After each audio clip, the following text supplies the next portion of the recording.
تو آپ کس لیے دیکھنا چاہتے؟ اگر آپ نے سب کچھ قرآن ہی سے دیکھنا ہے تو میں آج آخری مجلس میں سوال رکھ رہا ہوں آپ کے سامنے، یہ جو آپ نے نبی کے بعد طریقہ خلافت کا لیا، یہ قرآن میں کہاں لکھا ہے؟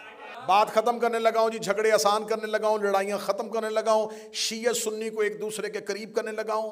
جائیں جا کے مذہب اہل سنت کے بڑے سے بڑے اسکالر کو اٹھا لینا، اس کی کتاب اٹھا لینا، اگر زندہ ہے تو اس سے جا کے پوچھ لینا کہ ہمیں بتائیں کہ سنت کسے کہتے ہیں اور بدعت کسے کہتے ہیں۔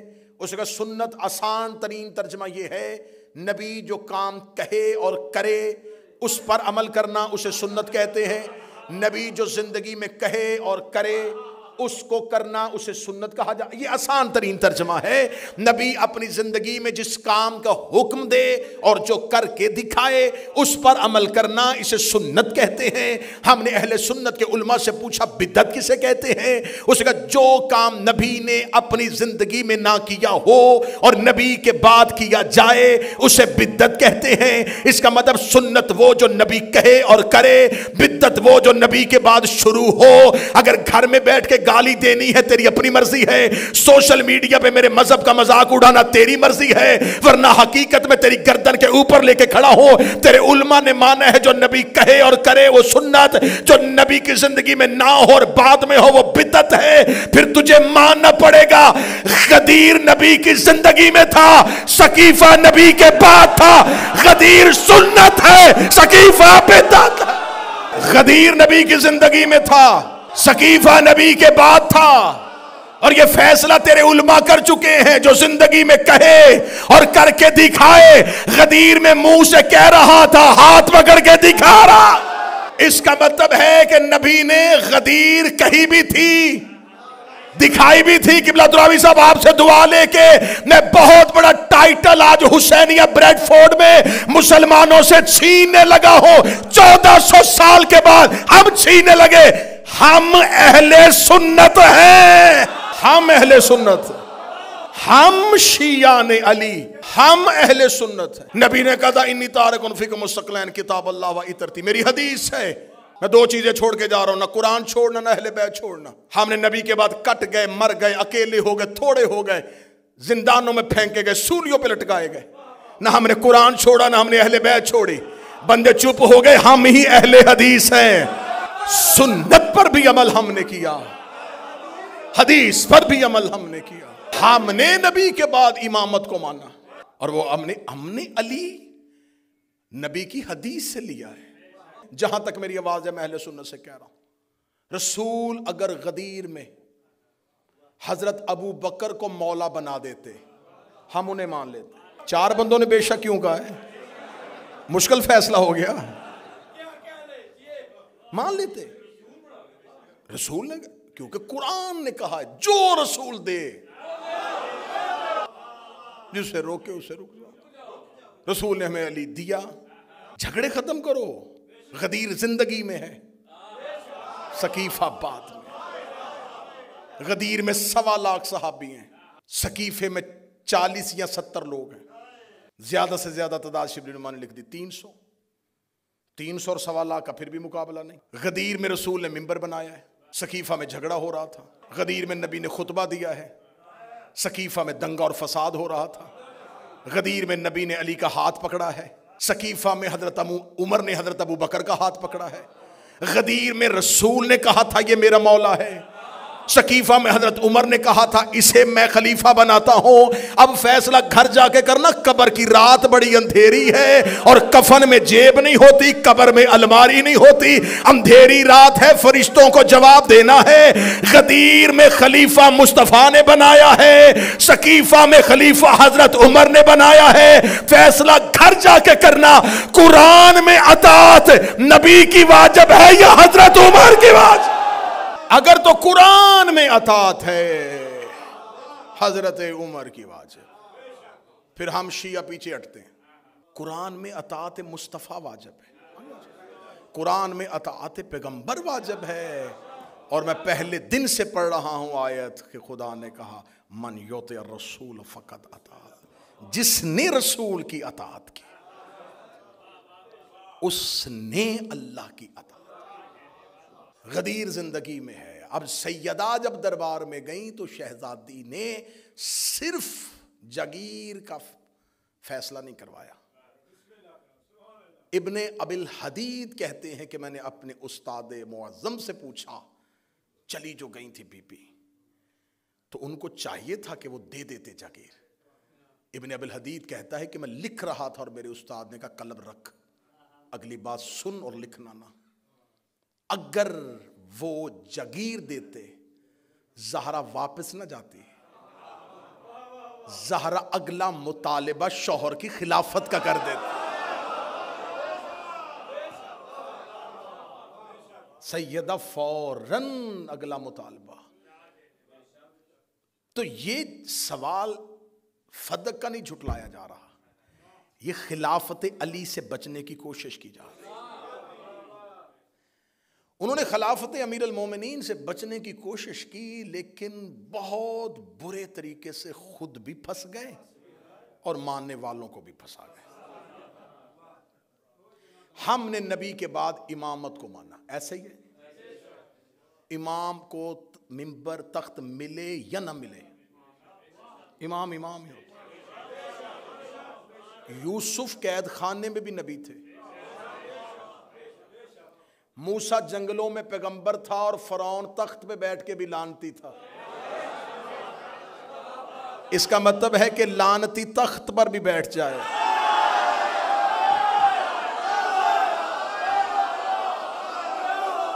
وہ لعنتی ہی رہتا ہے. میں نے لعنتی کی بات کی ہے, اور میرا مجمع بہت پڑھا لکھا ہے, انہیں پتا ہے کہ میں نے لعنتی ہی کی بات کی ہے.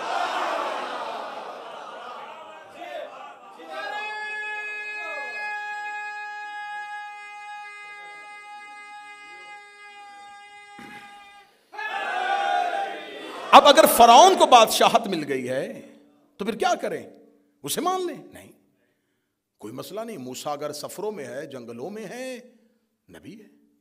یوسف قید خانے میں نبی ہے. یہ اللہ کے عہدوں کو زمینی عہدوں کی ضرورت نہیں ہوتی, زمین والوں کو ضرورت ہے کہ وہ جس کو اللہ نے عہدہ دیا ہے اسے عزت دیں, اسے زمین میں اقتدار دیں, اسے زمین میں حکومت دیں.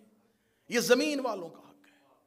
ان کو کوئی پرواہ نہیں ہے کہ ان کو یہ تخت دیں گے تو وہ امام ہوں گے. امام میں اور خلیفہ میں کتنا زمین آسمان کا فرق ہے. خلیفہ کی جب بیعت نہیں ہوتی تو گھر سے نکلتا ہے تو وہ عام مسلمان ہوتا ہے, عام انسان ہوتا ہے نا, کیونکہ ابھی بیعت ہی نہیں ہوئی. ممبر پہ آیا, لوگوں نے بیعت کرنی شروع کی تو وہ خلیفہ بن گئے. اس کا مطلب یہ ٹائٹل اس نے نہیں بدلا, لوگوں نے بدلا, کیونکہ خلیفہ بنا ہے لوگوں کی بیعت سے. نہ لوگ بیعت کرتے نہ خلیفہ بنتا. گھر سے نکلا تھا تو ایک عام پبلک تھا, لوگوں نے بیعت کر دی, خلیفہ بن گیا. امام گھر سے نکلے تب بھی امام ہے, اکیلا مسجد میں نماز پڑھ کے واپس چلا جائے پھر بھی امامت کی. ہاں, زمینی صورتحال بدلنے سے عزت اور عہدہ نہیں بدلتا. اب فقہ کس نے بتانی تھی؟ امام نے. ہم نے رسول اللہ کے بعد سلسلے کو ٹوٹنے نہیں دیا. رسول کے فوراً بعد ہم نے مولا علی کو مان لیا, مولا علی نے ہم تک فقہ پہنچا دی, مولا کے بعد مولا حسن نے پہنچا دی, اس کے بعد مولا حسین. ہر دور کا امام فقہ پہنچاتا گیا. ادھر فقہ کا کوئی بندوبست نہیں ہے,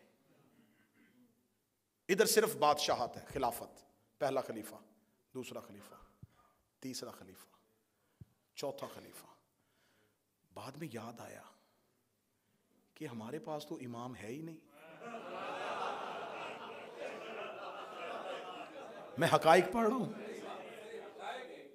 اب آج اہل سنت کے جتنے بھی اسکول آف تھاٹ ہیں, حنفی ہیں, شافعی ہیں, حنبلی ہیں, مالکی ہیں, یہ سارے کے سارے اسکول آف تھاٹس کہتے ہیں کہ جو ہمارا سب سے پرانا بزرگ ہے وہ ابو حنیفہ ہے.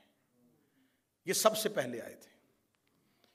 یہ جب آئے ہیں اس وقت تک حکومت پہنچتی پہنچتی چوتھے دور کو کراس کرتے ہوئے پانچویں دور کے قریب پہنچ گئی.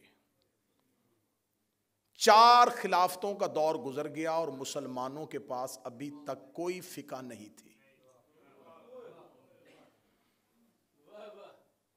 تم نے پہلا امام بنایا ابو حنیفہ کو. جب تک وہ امام نہیں بنے تھے تم کس کی فقہ پر عمل کرتے تھے؟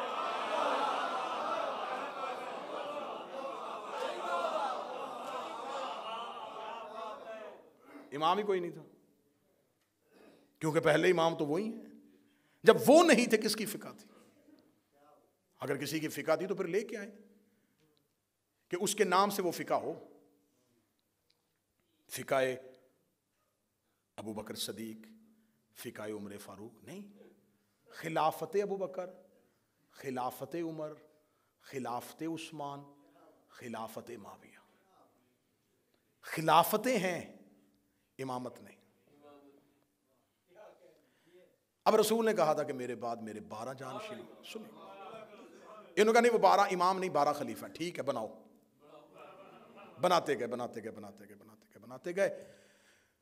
پہلی 3 خلافتوں کا دور، مولا علی کا دور، حاکم شام آ گیا، مروان آ گیا، مروان کے 4 بیٹے آ گئے، اب عباسی بادشاہ آ گئے. چلتے یہ خلافتیں آتی پھیلتی چلی گئی. رسول نے کہا تھا کہ 12 پہ تعداد رک جائے گی. ہم نے پہلے کے بعد دوسرا، دوسرے کے بعد تیسرا، تیسرے کے بعد چوتھا، چوتھے کے بعد ہم 11 تک پہنچے. 12واں غیبت میں چلا گیا. ہم نے اس کا انتظار کرنا شروع کر دیا. ہم انتظار کر رہے ہیں اور آج تک کر رہے ہیں اور کرتے رہیں گے جب تک وہ ظہور نہیں فرمائیں گے. آپ نے امامت والی لائن نہیں اڈاپٹ کی، آپ نے کہا ہم خلافت والی لائن پہ چلیں گے. اب چلتے گئے مختلف بادشاہوں کو خلیفہ بناتے آخر تک آپ پہنچ گئے. آپ کے ذہن میں اب کیا کریں؟ اب آپ نے اتنا ڈھیٹ پن کا مظاہرہ کیا کہ آپ کے پاس اب اپنا امام تو تھا کوئی نہیں. آپ نے بھی کہنا شروع کر دیا امام مہدی.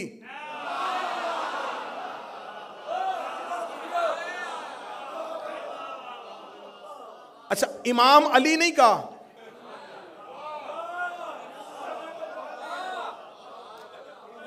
پہلی کا چاند باریک ہوتا ہے، کسی کو نظر آتا ہے کسی کو نہیں آتا، لیکن جب 14ویں کا آئے نا، علی امامت کا پہلی کا چاند ہے، میرا مہدی 14ویں کا چاند ہے. امام علی نہیں کہا. اچھا یہ تمام جگہوں پہ جان بوجھ کے مولا علی کو امام نہیں کہا، حضرت علی امام لفظ آیا ہی نہیں. جب دیکھا نا کدھر خلافت میں یزید آ گیا ہے، امام حسین کہو حضرت حسین. مرضی میں تھوڑے تھوڑے امام کیوں؟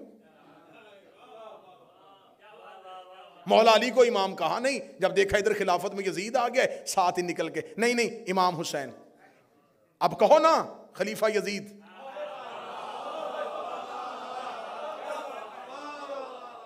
اب خلافت کی لائن سے نکل کے امامت پہ کیوں آ رہے ہو؟ نہیں ہم بھی یزید کو نہیں مانتے. تو کیا کہے گا؟ تو زبان سے نہیں مانتا، تیرا مذہب اسے منوا رہا ہے. اب یزید خلافت میں ایک ایسا بدنما دبا تھا جسے آج بھی مسلمان اپنے کھاتے میں لے ہی نہیں رہے. یہی وجہ ہے کہ پورا سال چھوڑ کے جو ہی محرم آتا ہے ساتھ ہی کہتے ہیں ہم بھی امام حسین کو مانتے ہیں. ہم سبیل لگاتے ہیں، ہم حلیم کی دیگ دیتے ہیں، ہم 8 محرم کو نیاز بانٹتے ہیں. اب امام حسین کے کیمپ میں آنے کی کوشش کی جا رہی ہے کیونکہ اب یزید برداشت نہیں ہو رہا. اب امامت کے کیمپ میں آنے کی کوشش نہیں اب ہم امام حسین کو مانیں گے، ہم بھی امام حسین کو مانتے، ہم بھی امام حسین کو مانتے. اتنی آسانی سے حسین ہم نے بھی نہیں دینا.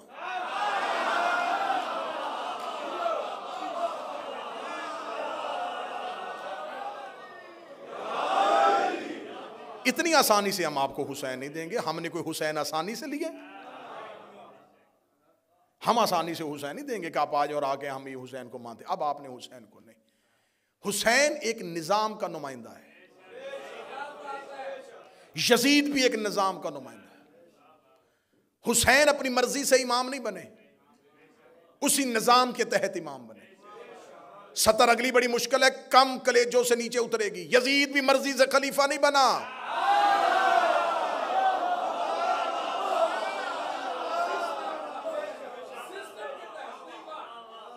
زبردستی آ کے بیٹھ گیا؟ نہیں. کس نے بنایا تھا؟ ہاں وہ اس کے باپ اس کے لیے وصیت کر کے گئے, آ جاؤ آ جاؤ آ جاؤ آ جاؤ آ جاؤ آ جاؤ. باپ وصیت کر کے کہتے باپ کو کس نے بنایا تھا؟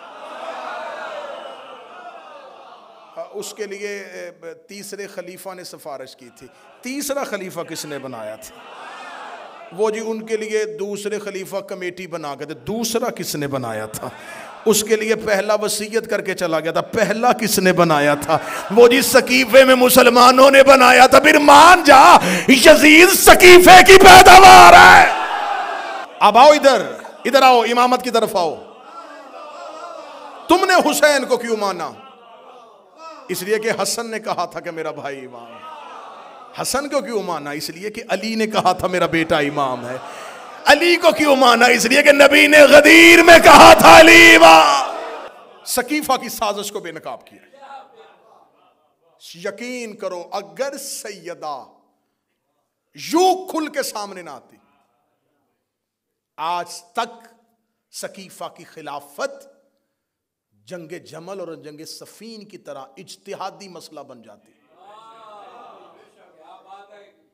اجتہادی مسئلہ بن جاتی. ہاں بس ٹھیک ہے اجتہاد ہو گیا تھا. نہیں, سیدہ مخالفت میں آ گئی. سب سے پہلی مخالفت نبی کی بیٹی نے کی. ہمیں کہتے ہیں انہیں مان جو, مان جو, مان جو. کیسے ماننے؟ زہرا نے مخالفت کی ہے.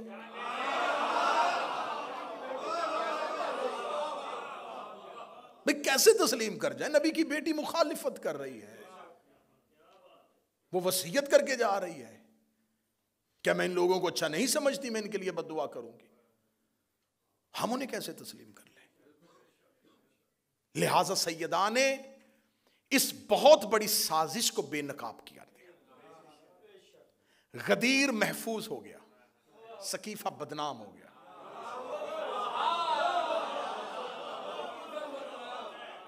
بدنام کر دیا نبی کی بیٹی نے اپنی تحریک کے ساتھ.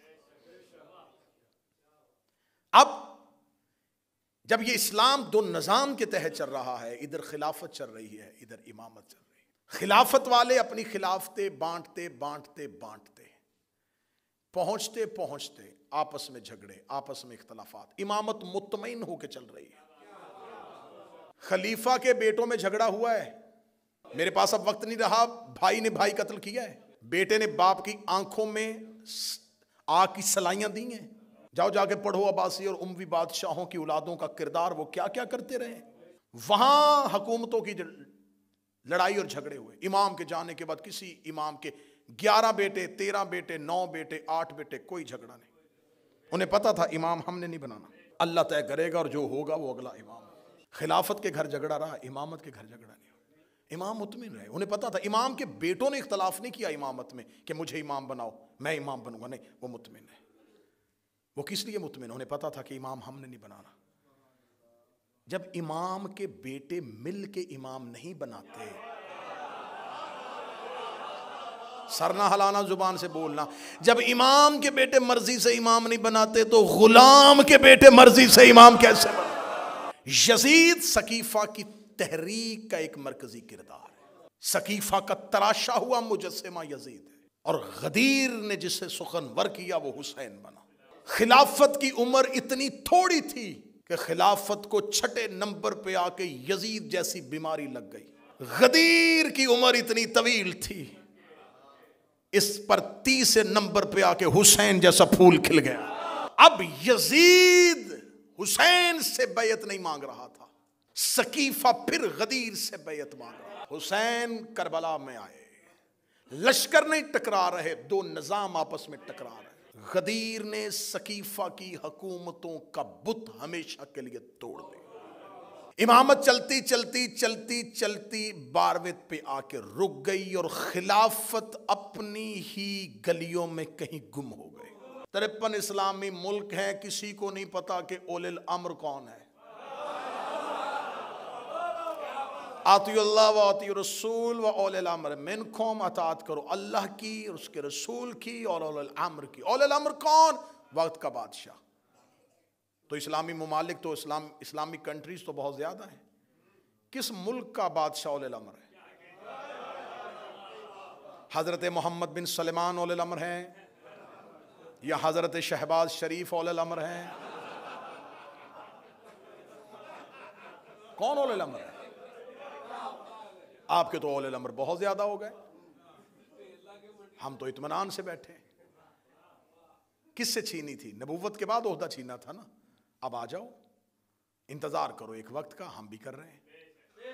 اس وقت میں آ جائے گا امامت کا نمائندہ بھی، اور امامت کا نمائندہ جب زمین پہ اترے گا تو ایک نبوت کو بھی زمین پر اتار دیا جائے گا۔ میں تحریک سیدہ کے آخری جملے پڑھنے لگا ہوں۔ جب وقت نماز ہوگا تو یہ پہلا جملہ ہے جو امام کے ظہور کے بعد زمین پہ گونجے گا۔ امام زمین پہ آئیں گے، اذان دے دی جائے گی، اذان دینے کے بعد لوگ صفے باندھ دیں گے، سرکار ولی العصر کے پیچھے نماز با جماعت ہونا شروع ہو جائے گی، یا پچھلی صف میں آ کے عیسیٰ ابن مریم کھڑا ہو جائے گا۔ عین وقت نماز کے موقع پر زہرا کا بیٹا ایک نظر پیچھے مریم کے بیٹے کو دیکھے گا اور دیکھ کے کہے گا تقدم ابن مریم، مریم کا بیٹا آگے بڑھ، مصلی پہ آ۔ عیسیٰ کام کے کہے گا میری جرت ہی کیا ہے، میں زہرا کے بیٹے کو نماز پڑھاؤں، میں زہرا کے بیٹے کو نماز پڑھاؤں، میں زہرا کے بیٹے کو نماز پڑھاؤں۔ اے میرے وقت کا امام، تو فاتح خیبر کا بیٹا ہے، تو حسین جیسے سید الشہداء کا بیٹا ہے، تو زین العابدین جیسے زین العبا کا بیٹا ہے، تو محمد باقر کا بیٹا ہے، تو جعفر صادق کا بیٹا ہے۔ تجھے کہنا چاہیے تھا کہ کیسے ہو سکتا ہے کہ حیدر کرار کا بیٹا پیچھے کھڑا ہو، کیسے ہو سکتا ہے حسین کا بیٹا پیچھے کھڑا ہو۔ یہ کیوں کہا کہ زہرا کا بیٹا آگے کھڑا ہوگا؟ میرا بارواں زمانے میں آگے پہلا عقیدہ دے گا، اے اپنے عقیدے درست کرو۔ جس زہرا کا آخری بیٹا عیسیٰ جیسے نبی کے پیچھے نہیں پڑتا، اس کا باپ محمد کسی بت پرست کے پیچھے